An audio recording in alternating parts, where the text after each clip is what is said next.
सभी भाइयों को राम राम।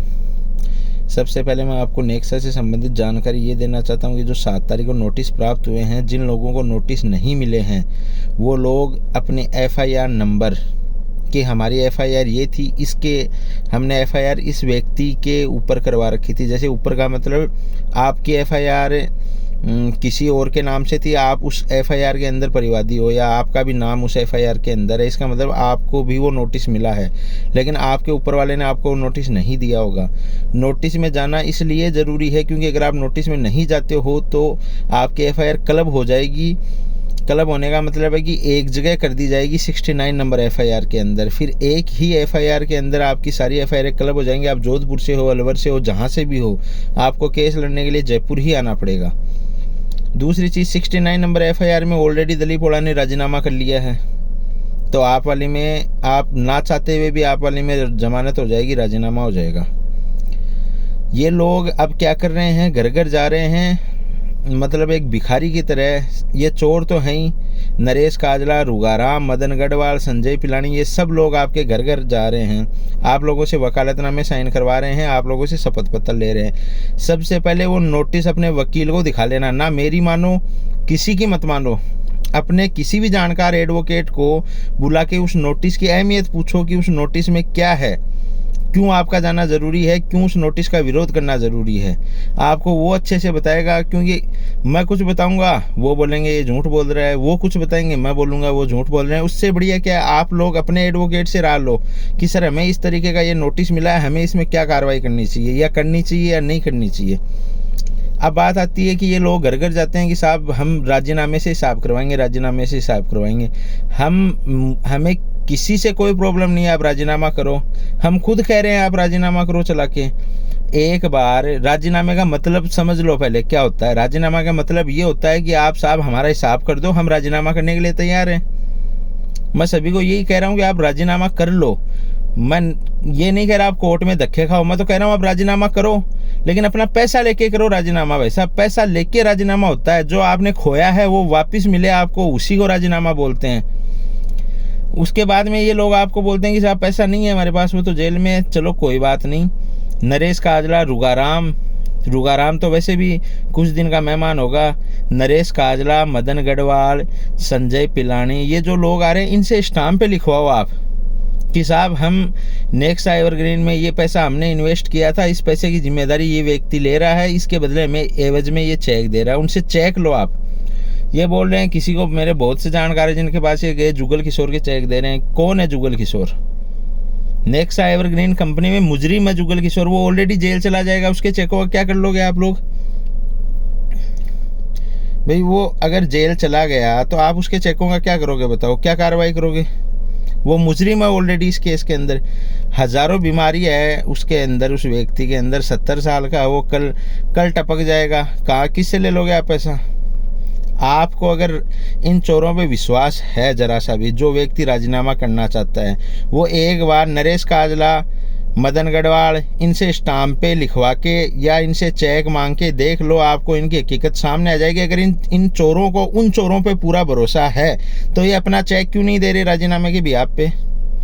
भाई अगर राजीनामा ही करना चाहते हैं तो हम भी विरोध नहीं कर रहे हैं। नरेश काजला दो अपना चेक, लिख के दो अगले को, पीड़ित को, कि साहब मैं जिम्मेदारी लेता हूँ। जब इनके माँ बाप, इनके भाई क्या सब मर गए? इनके माँ बाप भाई सब मर गए हैं क्या? वो क्यों नहीं आ रहे राजीनामा करवाने? और ये इतना ही महान आदमी है, ये कह रहा है मैं अपनी जेब से पैसा खर्च करके और लोगों, पीड़ितों को न्याय दिला रहा हूँ, तो इसने सारा वाला भी जिम्मा उठाना चाहिए इसको। ये जो सोलर कंपनी अभी बंद हुई है उसका भी जिम्मा उठाना चाहिए नरेश काजला को। जो क्रिप्टो कंपनी बंद हुई है हिमाचल में उसका भी जिम्मा उठाना चाहिए नरेश काजला को। उसमें पीड़ित नहीं है क्या? उन पर दया नहीं आ रही क्या नरेश काजला को? या सिर्फ नेक्सा में ही दया आ रही है उसको? उन पीड़ितों पे बिल्कुल दया नहीं है क्या नरेश काजला को?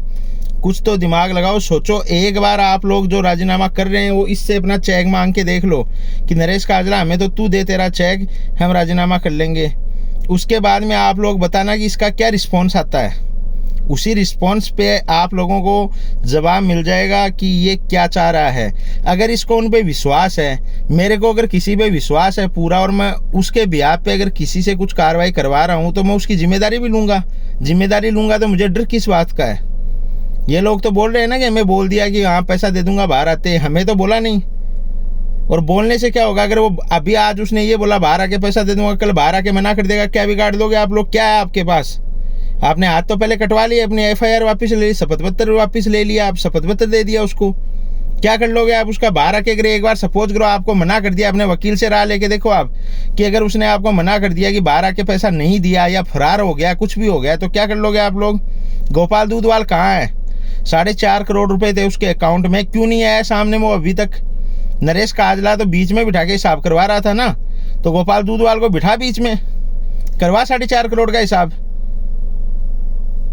कुछ तो समझो, दिमाग लगाओ, अपने दिमाग का यूज करो, अपने एडवोकेट को बुलाओ, उससे समझदारी से काम लो, क्या करना है क्या नहीं करना है। और जिन्होंने अपना शपथ पत्र दे दिया है उनका भी अभी कुछ नहीं बिगड़ा है, वो अपना एडवोकेट खड़ा करके अपना शपथ पत्र वापस निकलवा सकते हैं। उसको कोर्ट जब तक वो खुद जाके नहीं कहेगा उसके शपथ पत्र की, अगर वो खुद जाके कह देता है कोर्ट में कि साहब मैंने गलती से शपथ पत्र दे दिया, इन्होंने मुझे बहकावे में लेके शपथ पत्र लिया है, तो वो वापिस उसका खारिज हो जाएगा। लेकिन अगर उस शपथ पत्र के बिहाफ पे आपको इनको जमानत मिल जाती है तो आप लोग कुछ भी नहीं कर पाओगे, किसी को ये तक नहीं बोल पाओगे कि क्यों किया ये।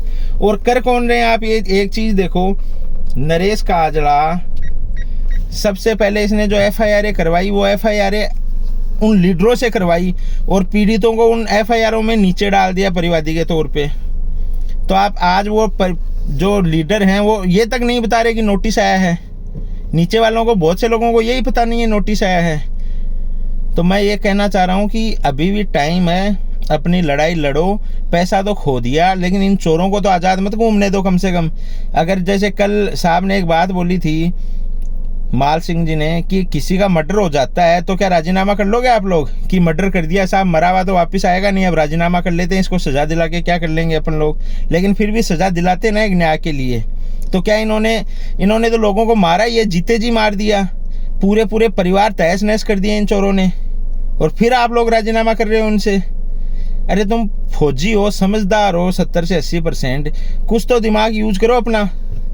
ये थोड़ी है कि आप लोग बस पैसा डुबा दिया फिर और कंपनियों में भी डुबा दो। इससे बढ़िया तो गरीबों में दान करते आप लोग पैसा, कि भाई गरीबों को दे दिया पैसा हमने, इन चोरों को दिया, उससे बढ़िया गरीबों में दान करते पैसा, कम से कम नाम तो होता ना आप लोगों का। इनको पैसा भी दे दिया, इनसे राजीनामा भी आप ही करोगे।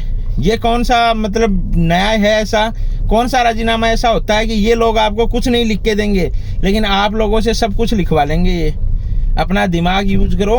17 तारीख से पहले अपने एडवोकेट को भेजो कोर्ट में और इनके खिलाफ लड़ाई को मजबूती से लड़ो, ताकि इन चोरों के हौसले टूटे और ये सब लोगों का पैसा दे। और राजीनामा करो तो एक ही शर्त पे करो, नरेश काजला, मदन गढ़वाल, संजय पिलानी, ये जितने भी सिक्कर के लोग हैं उनसे अपना चेक लो। पता लग जाएगा आप लोगों को ये चेक देते हैं क्या आपको। एक बार मांग के देख लेना, आपको हकीकत पता लग जाएगी क्या है हकीकत। बाकी अगर ऐसे आप राजीनामा करोगे उसका कोई मतलब नहीं निकलेगा और एक पैसा आपको नहीं मिलने वाला। ये चीज़ आज नोट कर लो आप, एक पैसा किसी को नहीं मिलेगा।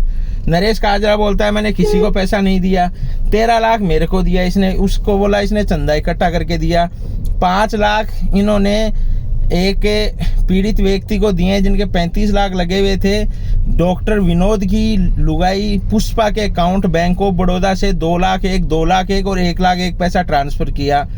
जोधपुर के सिपाही हैं उनको इन्होंने सबको 1-1 लाख रुपए दिए। मतलब जो इनको समस्या खड़ी कर रहा है उनको पैसे दे रहे हैं, बाकी किसी को कुछ नहीं दे रहे, बाकी फ्री फंड में लिखवा रहे हैं। तो कम से कम अपना फैसला तो सही तरीके से लो। ये थोड़ी है कि आप चाहे जैसे लिख के दे रहे हो यार। सब समझदार हो, सब पढ़े लिखे हो, सब नौकरी पैसे वाले हो आप लोग। अगर आप लोग ऐसे करोगे तो अनपढ़ लोगों को तो ये बर्बाद कर देंगे ऐसे चोर। आज ये चोर हैं, कल इनकी औलादें चोर बनेंगी। तो अपना डिसीजन सही लो, अपने वकील की राय लो, उसके बाद में फैसला करो। धन्यवाद।